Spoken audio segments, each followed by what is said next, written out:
오늘 우리가 기도학교 제 5주째입니다. 인데 우리가 원래는 이제 5주째면 5강을 해야겠죠. 그런데 제가 좀 순서를 바꿔서 사실 우리 이번 주일날 지나간 주일날이 성령 강림 주일이었습니다. 그래서 저는 참 성령 강림 주일을 저는 다 개인적으로는 진짜 중요시 여깁니다. 그 이유는 좀 이따 강의할 때 제가 좀 더 말씀을 좀 드리겠고요. 그래서 5강 바로 할 수도 있겠지만은 이제 성령 강림 주일 있고 해서 맞춰서 성령에 대한 얘기를 좀 같이 나누는 게 좋지 않을까 그런 생각이 들어서 오늘 강의는 6강을 하겠습니다. 다음 주에 제가 5강을 하겠습니다.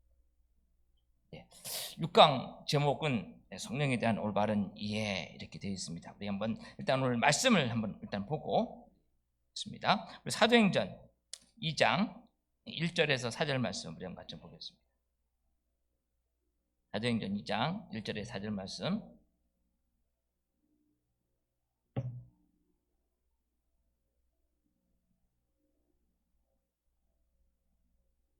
찾았으면 우리 한 목소리로 같이 한번 사도행전 2장 1절에서 4절 같이 한번 읽겠습니다. 오순절날이 이미 이름에 그들이 다 같이 한 곳에 모였더니 후련히 하늘로부터 급하고 강한 바람 같은 소리가 있어 그들이 앉은 온 집에 가득하며 마치 불의 효화처럼 갈라지는 것들이 그들에게 보여 각 사람 위에 하나씩 임하여 있더니 그들이 다 성령의 충만함을 받고 성령이 말하게 하심을 따라 다른 언어들로 말하기를 시작하니라. 아멘. 여러분, 우리가 성령에 대한 이해는요 정말 중요합니다. 우리 기도자에게 있어서 정말 중요하고요. 특별히 우리 예수 믿는 성도들에게 있어서 성령에 대한 이해를 잘못하기 때문에 사실 이 세상에 많은 교단들이 나눠지고 교파가 나눠지는 이유 중에 하나가 성령에 대한 이해 때문에 많이 나눠지는 경우 참 많았어요. 또 이 성령에 대한 이해를 잘못해서 2단도 되기도 하고 3단도 되기도 하고 이런 게 참 많았어요. 그러니까 또 어떤 데는 너무 성령에 대해 소극적이어서 아예 멀리해버리는 우리 고신도 그 중에 한 부분이기도 했었습니다. 제가 고등학교 때 신앙생활 할 때만 하더라도 정말 성령에 대한 얘기하면 괜히 이상하게 생각했고 그랬던 적도 있었던 것 같아요. 제 기억으로. 저는 제가 이제 자라면서 말씀을 배우면서 보면서 아니 성령 없이 어떻게 신앙생활이 가능하냐 이해할 수가 없는. 그래서 제가 일단 오늘 키포인트 가장 중요한 거 핵심부터 말하자면은 이겁니다. 성령의 역사는 십자가 복음 없이는 절대 이해할 수 없다는 거. 성령 따로 생각하기 때문에 자꾸 성령 외적 현상, 은사 이런 것만 생각하기 때문에 문제가 생기는 거예요. 이 성령의 은사는 성령이 갑자기 오신 게 아니거든요. 예수님의 이 구속사의 흐름 가운데 성령께서 오셨어요. 예수님이 태어나시고 죽으시고 부활하시고 승천하시고 성령이 오신 거예요. 어쩌면 성령이 오심으로 인해 구속사가 완성됐다고 말할 수 있어요. 마침표예요. 어쩌면. 그래서 이 구속사의 이 과정 속에서 성령을 이해하지 않기 때문에 우리는 잘못해서 아주 큰 오해를 하게 되어집니다. 어떤 때는 성령 집회 열린다고 해서 막 가서 시험 들기도 하고 이런 경우도 참 많고요. 그래서 이게 2단위, 3단위 분별을 못할 때도 참 많고요. 그래서 우리는 여러분들 이 시간만큼은 좀 집중하셔서 성령에 대해서 잘 이해하는 게 특별히 우리 기도자에게서는 정말 중요합니다. 그래서 이 기도에 대한 강의에서 저는요 성령은 정말 중요하다고 생각하거든요. 그래서 먼저 성령이 왜 이 땅에 오셔야 되는가 그 이유를 정말 중요해요. 이것부터 알면 돼요. 왜 성령이 이 땅에 와야만 했는지 그 이유를 우리가 확실하게 이해하셔야 돼요. 첫 번째, 크게 세 가지입니다. 성령이 이 땅에 오셔야 될 이유 세 가지입니다. 첫 번째는 뭐냐? 복음을 깨닫도록 하시기 위해서입니다. 여러분, 복음은 성경에 보면 뭐라고 합니까? 하나님의 비밀이라고 말했습니다. 사실요, 예수님과 3년 동안 같이 동거동락을 했던 그 제자들도 성령이 오시기 전까지는요, 복음을 깨닫지 못했어요. 그들은 여전히 세상적인 시각을 가지고 주님을 따랐습니다. 그들은 예수님이 그 로마 제국을 멸해줄 줄 알았어요. 그중에 그 로마 제국 가운데서 자기들을 독립시켜줄 그런 구세주로만 알았습니다. 그렇기 때문에 그들은 예수님이 나 이제 얼마 없어 죽을 거다, 부활할 거다 이런 말이 도저히 이해도 안 됐고 받아들여지지도 않았습니다. 여러분, 복음을 하나님의 비밀, 복음을 하나님의 비밀이라고 말하는 이유가 뭡니까? 여러분, 이 세상의 비밀도 우리는 때로는 알지 못하는 경우가 정말 많잖아요. 그죠? 하물며 하나님의 비밀, 이 세상적인 이 하나님의 세계와 우리 세대 자체가 다른데, 차원이 다른데, 여러분 생각해 보세요. 만약에 동물이 우리 인간의 세계를 이해할 수 있을까요? 왜 없어요? 차원이 다르기 때문에 그래요. 동물의 이 차원하고 인간의 차원하고 달라요. 인간 훨씬 고차원이죠. 저 차원은 그 차원을 이해할 수가 없어요. 우리 인간이 하나님을 과연 제대로 이해할 수 있을까요? 이해할 수 없어요. 그저 우리는 우리의 인간의 시각 정도로만 하나님을 자꾸 이해하고 만들려고 할 뿐이지 절대 하나님을 혼자 이해할 수 없어요. 거기다가 하나님의 비밀까지? 그건 정말 불가능한 얘기입니다. 그래서 이 하나님의 비밀인 이 복음을 어떻게 깨달을 수 있냐, 이게 정말 중요한 거예요. 복음을 어떻게 깨달을 수 있냐. 사실 뭐 인간의 생각으로 이성적으로 깨달을 수 있었다면 그걸 굳이 뭐 하나의 비밀이라고까지 했겠습니까? 그래서 여러분, 특별히 성령이 아니고는 예수 그리스도를 주로 할 수 없다 그랬어요. 그죠? 그러니까 예수님 생각해 보세요. 아니 저도 지금 생각해요. 지금 생각나거든요. 내가 예수 믿은 게 아니야. 교회 간지. 교회 가고 나서 제일 많이 듣는 메시지, 처음 교회 갔을 때 2000년 전에 예수님이 나를 위해서 죽어주셨대. 이거 참 이해가 안 되더라고. 말도 안 되는 얘기야. 2000년 전에 나도 없었는데 뭘. 지금 예수님이 지금 오셔서 나를 위해 죽어, 이러면 이해가 되겠는데 2000년 전에 그분이 나를 위해서 죽어주셨대. 그리고 그 덕분에 나는 영생을 얻는데, 구원을 얻는데, 이게 말이 돼? 여러분 이해됩니까 이게? 저는 이해가 안 돼요. 정말 이해가 안 됐어요, 이 복음. 그러니까 이게 비밀이에요. 하나의 비밀인 거예요. 여러분, 우리 보면은 요한복음 이제 14장 26절 말씀입니다. 요한복음 14장 26절. 여기 있잖아요. 자, 교재에 있으니까 우리 같이 한번 읽어봅니다. 보혜사 곧 아버지께서 내 이름으로 보내신 성령, 그가 너에게 모든 것을 가르치고 내가 너에게 말한 모든 것을 행하라. 그렇기 때문에 성령이 오신 이유는 뭐라고? 우리로 하여금 복음을 깨달아. 여러분, 자, 교회 역사를 보면은요, 신약교회의 시작을 오순절 성령 강림이라고 합니다. 왜 오순절 성령 강림이 신약교회의 시작이 될까요? 아니, 교회 학자들 그렇게 얘기해요. 자, 신약교회의 시작이 언제다? 오순절 성령 강림이라고 그래요. 왜 그럴까? 생각해 보세요. 자, 만약에 이러면, 자, 다시 해봅시다. 자, 내가 이런 얘기를. 교회가 뭡니까? 예수님을 믿는 사람들이 모임? 자, 예수님 믿는 사람 모임이라고 일단 생각해 봅시다. 그럼 내가 다시 물어볼게요. 자, 지금 예수님하고 제자들이 같이 있었을 때 예배 드렸을까 안 드렸을까요? 예배 드렸겠죠? 당연히 예배 드렸겠지. 그럼 그거 교회입니까 아닙니까? 그럼 그게 신약 시대입니까 구약 시대입니까?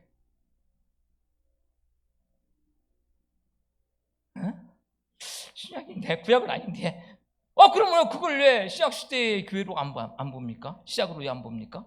자, 좀 더 나갑시다. 자, 예수님이 십자가에 죽으셨어요. 그리고 이제 120명 성도들이 마가의 다락방에 모였습니다. 그들은 예수님의 십자가도 받고 예수님의 부활하심도 체험한 사람들이에요. 그죠? 예수님 부활하심 체험 눈으로 목격했기 때문에 막 가슴이 막 뜨거워졌던 사람들입니다. 그 120명이 모여갖고 예수님 하나님이 약속하신 그거 예수님 마침 하셨잖아요. 승천하기 전에 내 약속하신 것을 기다려라. 하나님이 약속한 기다려라 해가지고 마가 다락방에서 열심히 기도하면서 하나님 약속한 걸 주십시오 막 기도하면서 예배도 드리고 찬양도 하고 그랬단 말이에요. 10일 동안. 자, 이거 거기에는 예수 믿는 사람들이 안 믿는 사람들이요. 예수 믿는 사람들, 예수 믿는 사람들의 모임 교회. 그럼 예수 믿는 사람 믿는다고 했잖아요, 여러분들. 자, 그럼 그 사람들이 이거 교회예요, 아니요?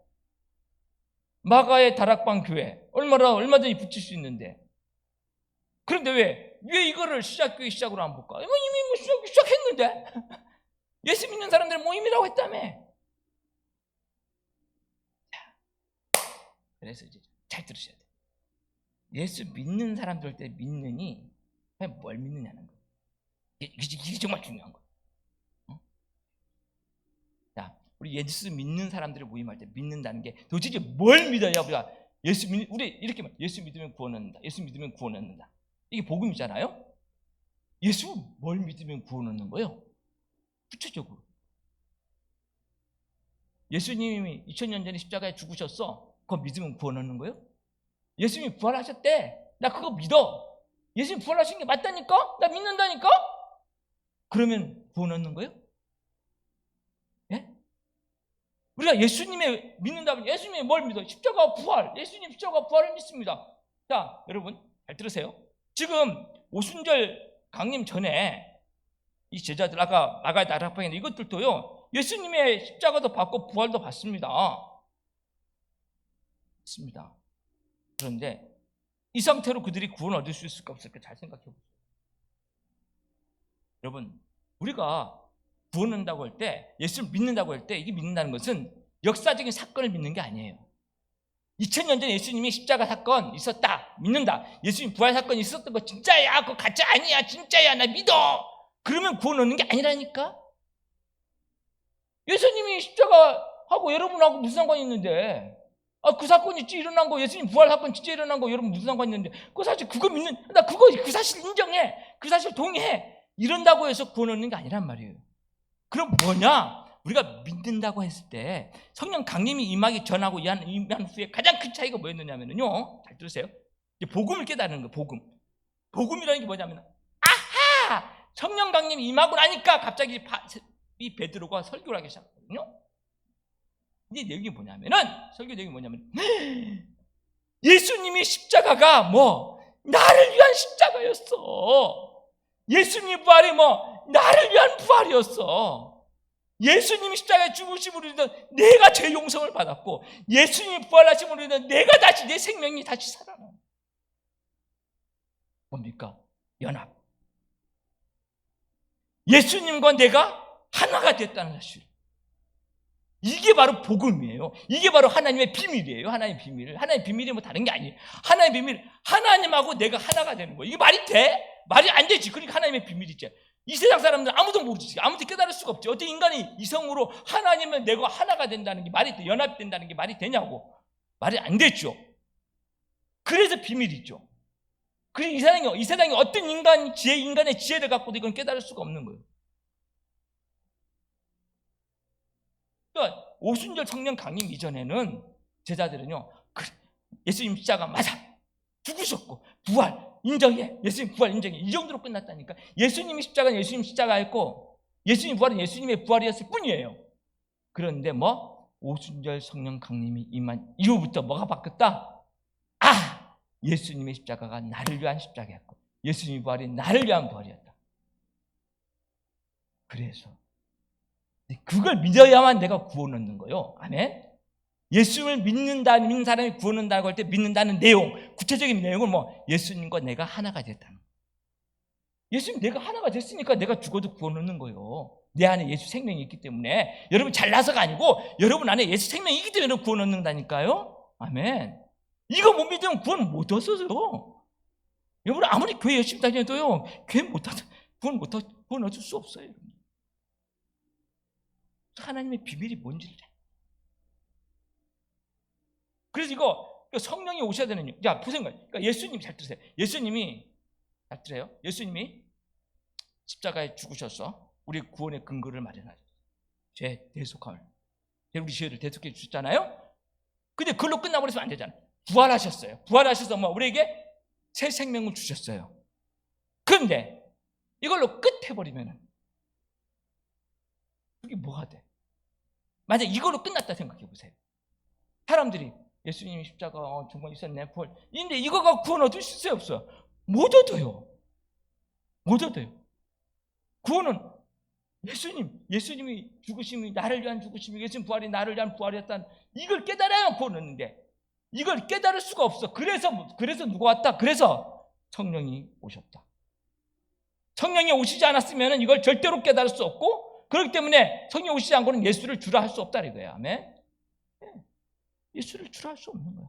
성령이 아니고는 예수를 주라 할 수 없는 거야. 그러니까 성령이 이 땅에 오신 가장 중요한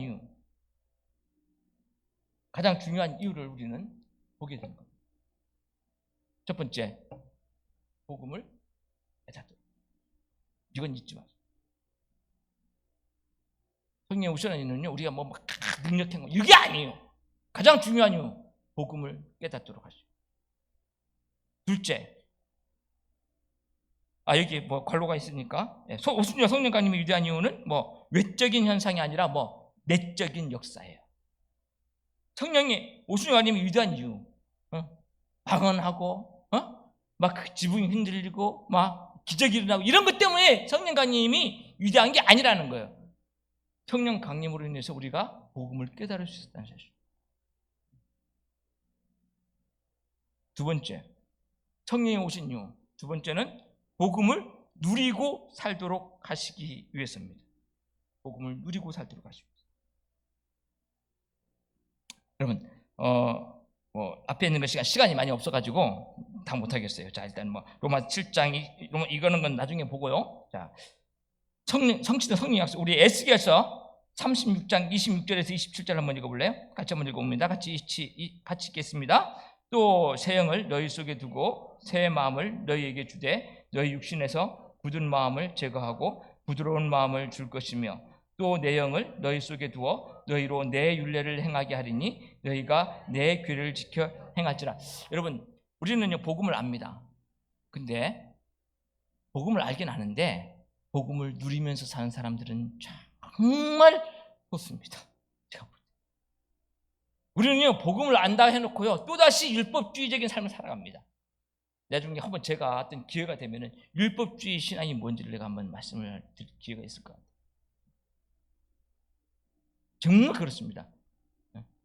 예수님을 믿고 나선 다음에도 우리는 율법적인 삶, 내가 뭔가를 행해야만이 하나님이 기뻐하실 것 같고, 내가 뭔가 해야만이 구원 얻을 것 같고, 여전히 그 틀 속에 우리가 또다시 갇혀있는 그런 삶을 사는 거예요. 항상 죄의식 가운데 살고, 하나님 예수 그리스도의 그 죄 용서함을 전혀 누리지 못하고, 그러면 다시 돌아. 여러분, 복음을 제대로 누리도록 하시기 위해서 오늘 이 에스겔서 36장 보시면, 여러분, 구약시대에 하나님은요 우리 율법을 주셨어요. 근데 하나님이 아셨어요. 율법을 통해서 우리 율법을 다 온전히 지킴으로써 구원 얻을 수 없다는 걸 아셔.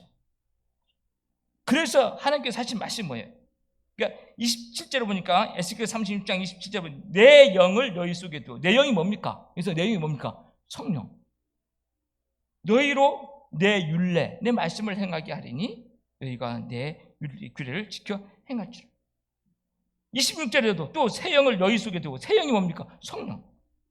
새 마음 너희에게 주어 너희 육신에서 굳은 마음을 제거하고. 그러니까 성령을 주시겠다는 거. 앞으로 성령을 주어서, 성령이 주신 이유는 뭡니까? 내 영을 너희 속에 두고 너희로 내 율례를 행하게 하려니 하나님 말씀을 지켜 살게 하겠다 이 말씀이에요. 아멘. 그러니까 우리의 힘으로 하나님 말씀을 지켜 살 수 있다 없다? 없다. 우리의 힘으로는 절대 하나님 말씀대로 온전히 살 수 없다. 하나님도 아셔. 그래서 이 하나님 말씀을 지켜 살 수 있도록 하시기 위해서 뭘 주셨다? 성령을 보내셨다. 아멘. 그래서 우리의 이 하나님이 놀라운 이 복음의 놀라운 축복들을 우리가 누릴 수 있는, 성령이 없이는 절대 복음을 누릴 수 없습니다. 세 번째, 성령이 오셔야 되는 이유는 복음을 증거하기 위해서. 자, 여러분, 요한복음 15장 26절 말씀 보세요. 다시 한번 읽겠습니다. 내가 아버지께로부터 너에게 보낼 보혜사 곧 아버지께로부터 나오시는 진리의 성령이 오실 때에 그가 나를 증언하실 것이요. 보세요. 여기 보면은 너희에게 보낼 보혜사가 뭡니까? 성령입니다. 진리의 성령이 오실 때 성령이 누구를 증언한다? 예수 그리스도를 증거한다. 성령이 오신 이유가 뭐야? 예수 그리스도를 증언. 예수님 직접 하신 말이에요. 성령 오면 나를 증언할 거다. 나를 증언할 거다. 성령이 오신 이유, 예수 그리스도를 증거하기 위해서. 요한복음 16장 13절 14절로 한번 읽어봅니다. 같이 읽습니다. 그러나 진리의 성령이 오시면 그가 너희를 모든 진리 가운데로 인도하시리니 그가 스스로 말하지 않고 오직 들은 것을 말하며 장래일을 너희에게 알리시리라. 그가 내 영광을 나타내니 내 것을 가지고 너희에게 알리겠습니다. 잘 보세요.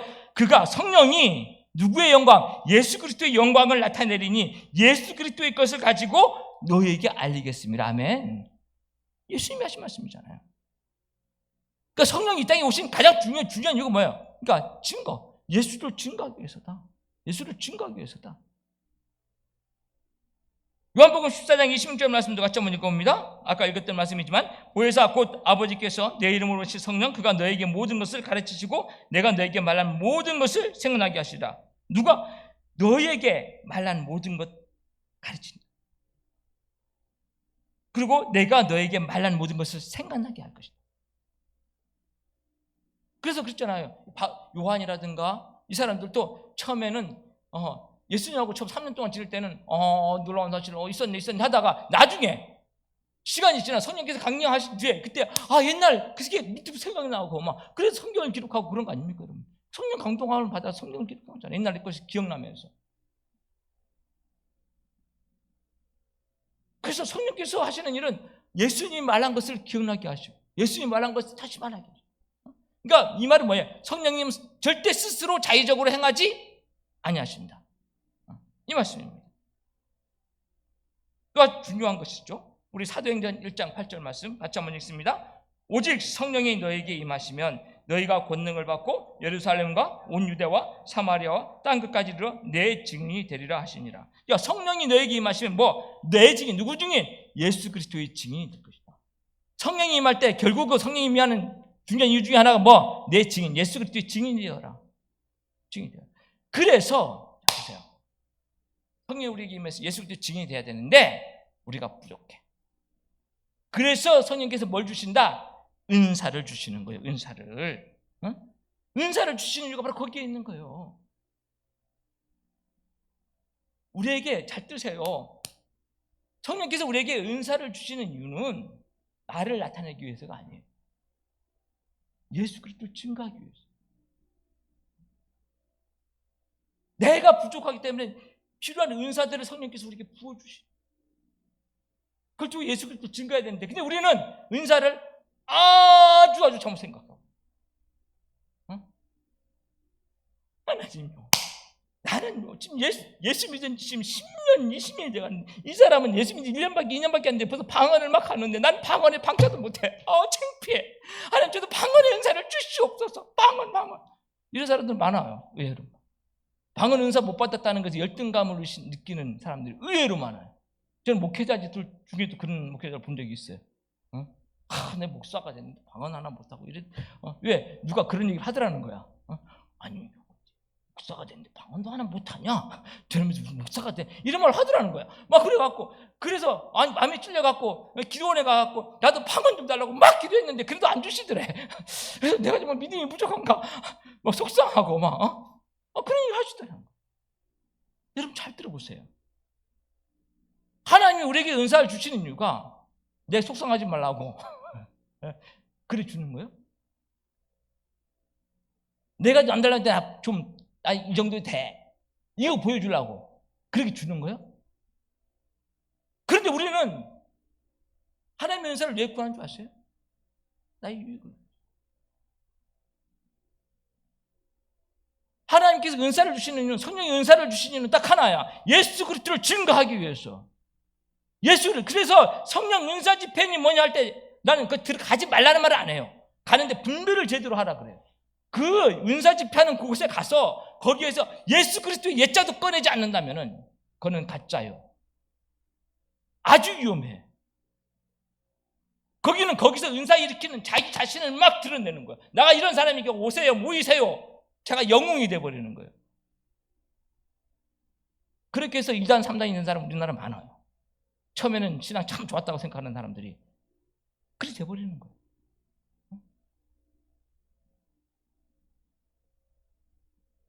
내가 시간이 좀, 선생님 무슨 은사를 받고 싶으십니까? 무슨 은사를 받고 싶습니까? 만약에 하나님이 주신다, 내가 너에게 은사 주고 싶다. 자, 우리 반절, 자, 무슨 은사 받고 싶으세요?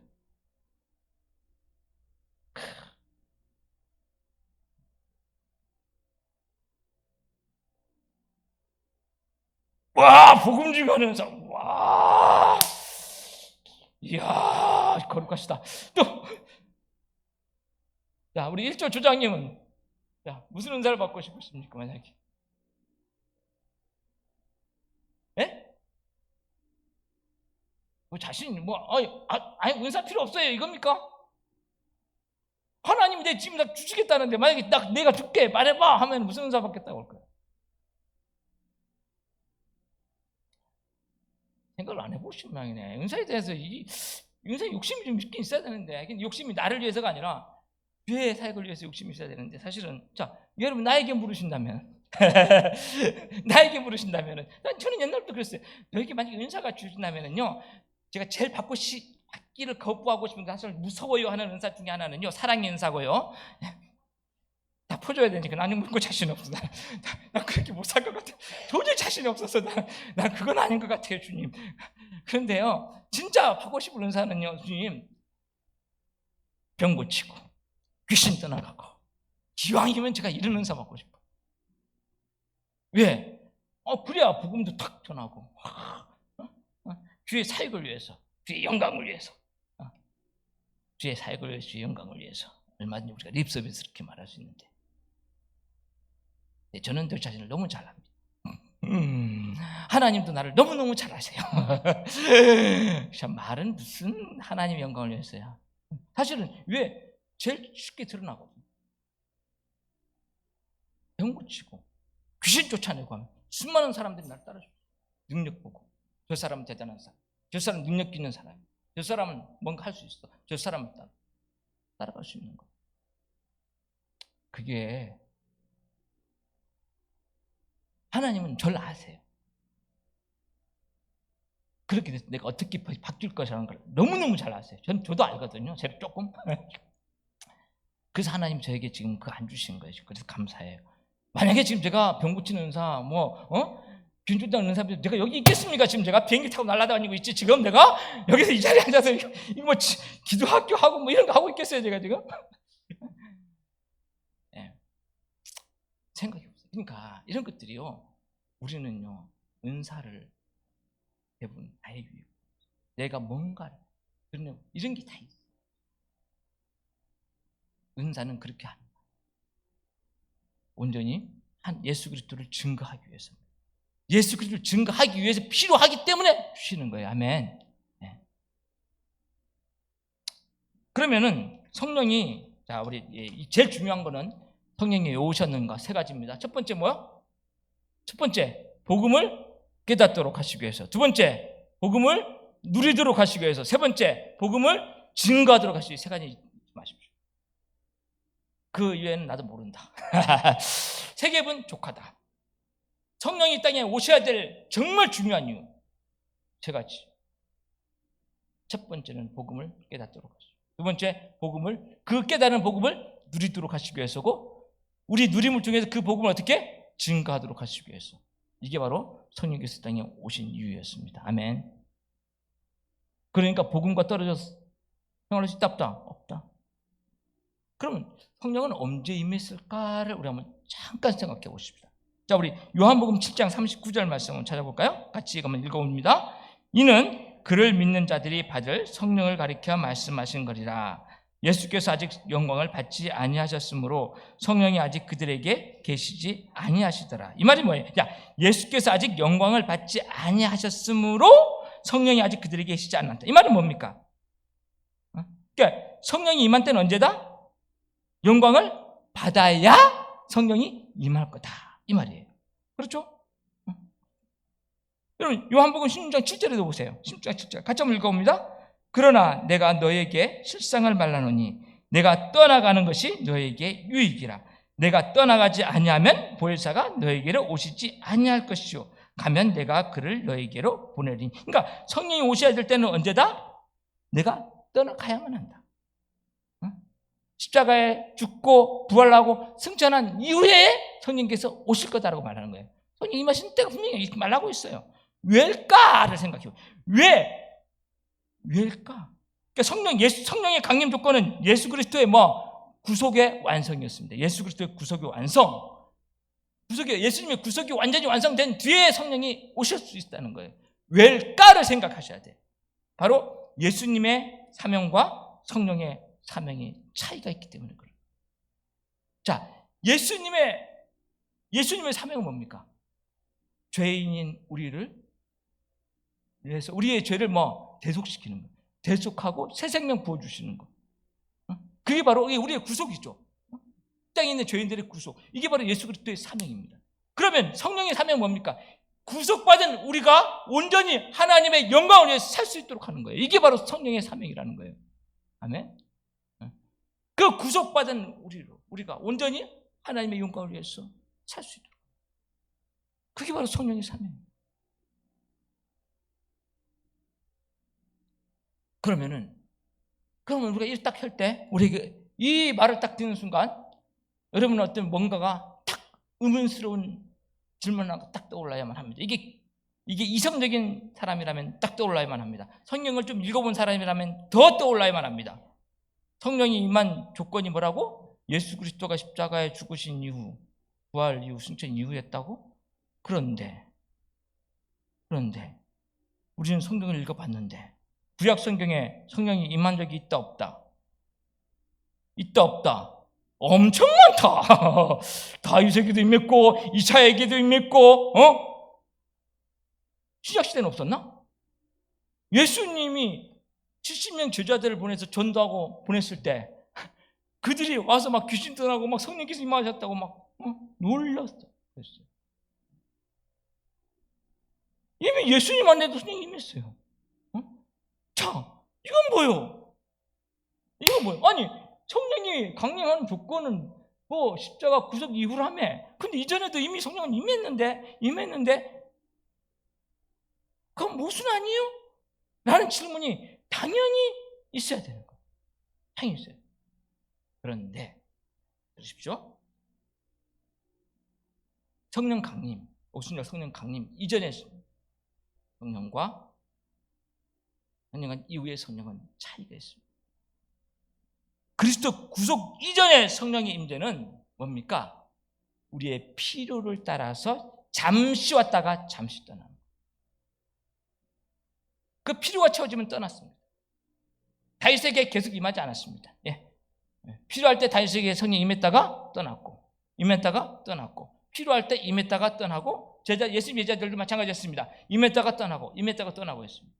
그런데 오순절 성령 강림 이후에 성령은 뭡니까? 영원히 우리와 뭐한다? 거주하신다. 이거예요. 엄청난 거예요, 여러분. 이거 이게 대단한 거예요. 이게 구약 성도들하고 비교할 수가 없는 신약 성도의 가장 큰 축복 중에 하나예요. 아멘. 이야, 그래요. 우리에게 성령이 임하는 거예요.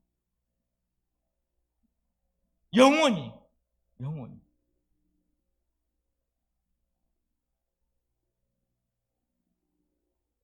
우리 성령의 내주하심. 그래서 우리 신약 성도들의 가장 큰 축복은 바로 임마누엘이라고 말하는 겁니다. 임마누엘. 하나님이 함께 하십니다. 하나님이 나와 함께 하십니다. 성령을 통해서 우리는 날마다 이렇게 체험하는 거예요. 성령 하나님이 나와 함께 하십니다. 저는요, 가장 최고의 축복 중에 하나가 그래요. 항상 하는 말이 임마누엘의 축복이 날마다 실제가 되는 하루가 되게 없었어. 실제가 되는 하루. 이게 머리로만이 아니라, 이론이 아니라 실제가 되어서 임마누엘의 축복이 나에게 실제가 되는 거예요. 오늘 하루도 내가 순간순간마다 하나님 함께 하심을 느끼고 경험하고 할렐루야 할렐루야 할렐루야 하는 거예요. 저는 그런 축복을 많이 해요.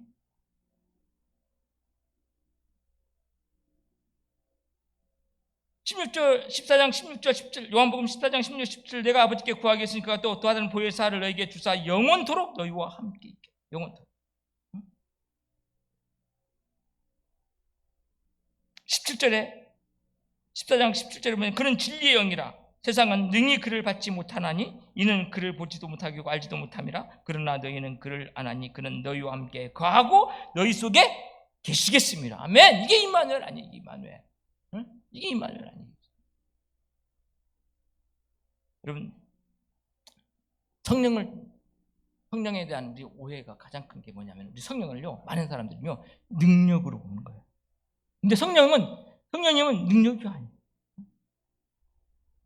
인격적인 하나님이시죠.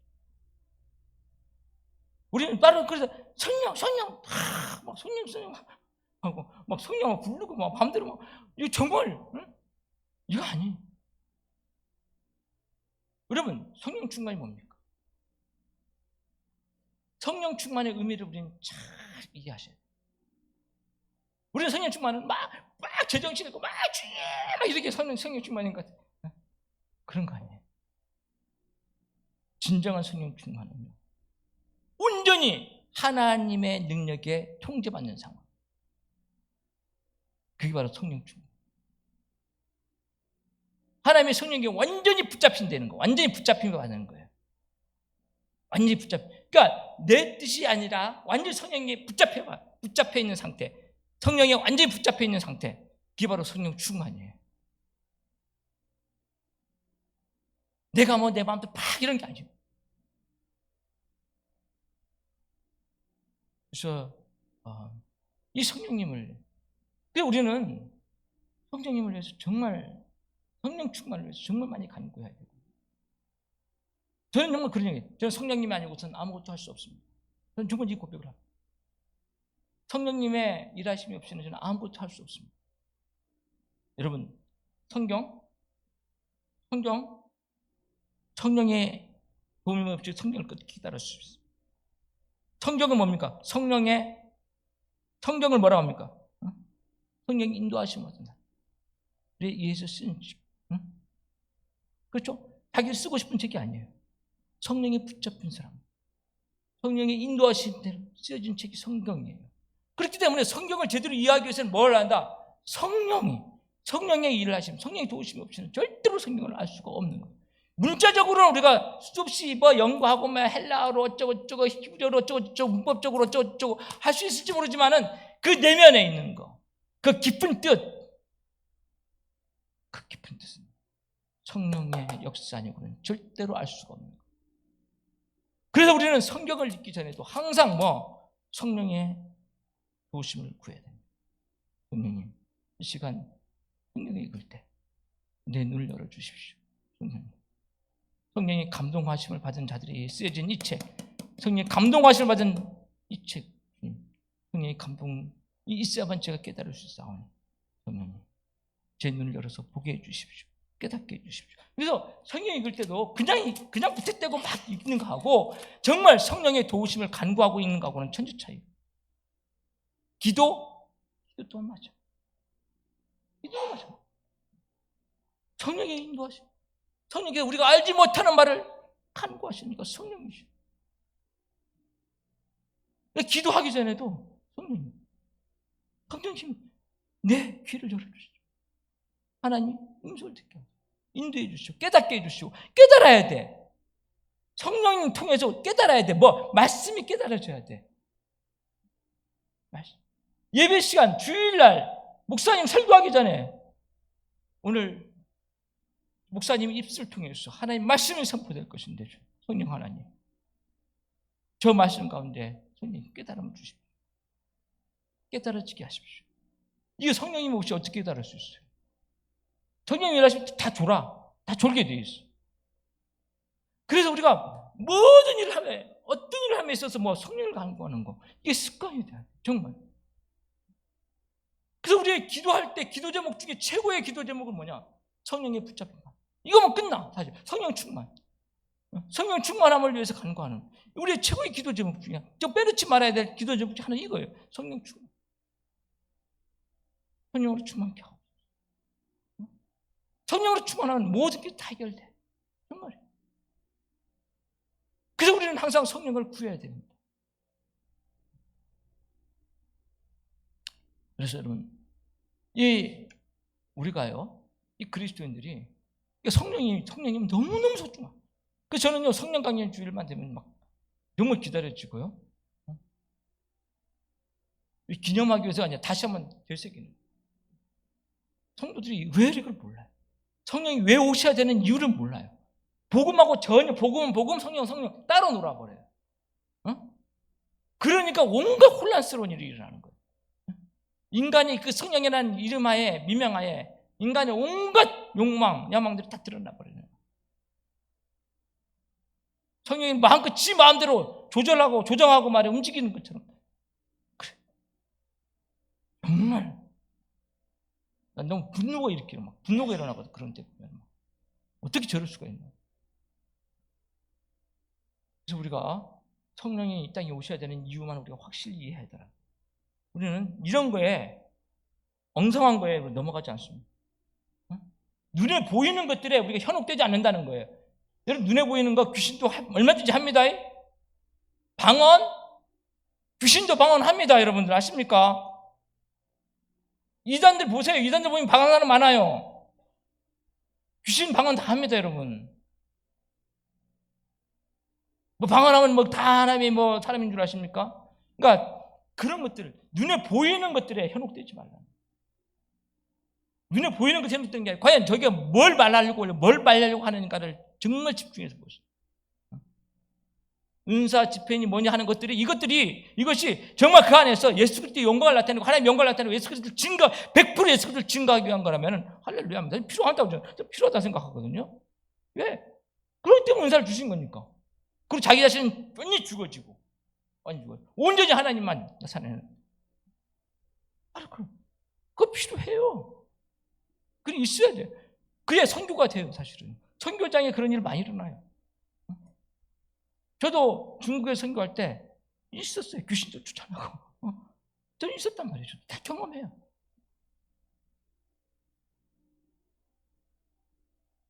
영무라는 거, 영적인 춤 저는 그런 것도 봤어요. 보고 제가 직접 그런 것들 갖고 분별하고 스톱 시키기도 했고. 선교제가 이런 일 많아요. 훨씬 많아요. 이런 게 필요해요. 네, 필요하긴 한데 더 정확하게 예수 그리스도를 증거하기 위해서 필요하지 나를 드러내기 위해서 필요한 게 아닙니다. 유혹입니다. 그래서 항상 우리는 하나님 중심, 온전히 하나님께 영광, 하나님께 영광.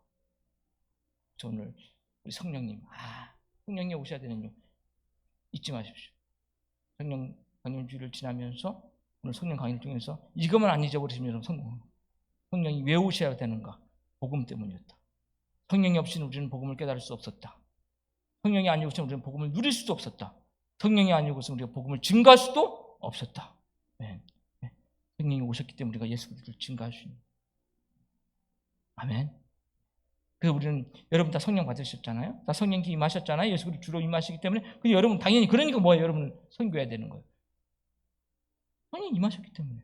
존재적으로 내가 선교사라서 선교하는 게 아니라 내가 목사라서 전도하는 게 아니라 여러분 모두가 이 땅에 있는 모든 그리스도인은 그 안에 뭐가 있기 때문에 예수 그리스도를 증거하는 성령이 있기 때문에 예수 그리스도를 증거하는 삶을 살아야 되는 거예요. 아멘. 존재적으로 여러분 존재적으로 예수 생명이 예수를 증거하는 성령이 여러분 안에 있기 때문에